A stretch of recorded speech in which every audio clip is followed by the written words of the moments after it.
wherever there's a design on the bag, I guess it's good to keep in mind how busy the design on the bag is before you start cutting into it, because quite honestly, this looks fine without any sort of cuts into the design.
This is how I decorated my wall for the FIFA final match.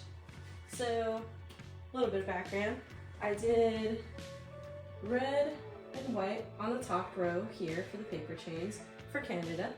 And then for the US, red, white, and blue.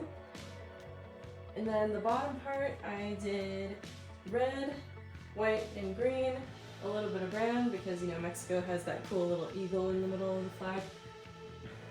And then I didn't have enough string. I wanted to make this a garland, but I opted for just taping them on the wall.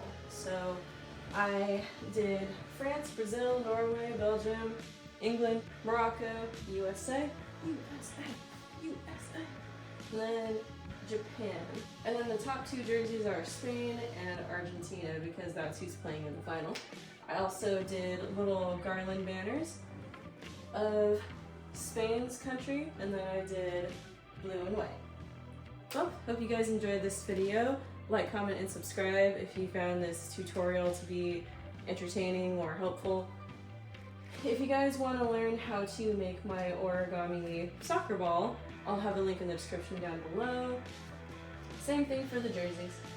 I gotta tell you, I've never watched a soccer game before FIFA came to the US, and since I am from the United States and soccer started playing in our backyard, I started noticing how much fun it was. The camaraderie of being able to just meet random people and both of you have something in common on game day.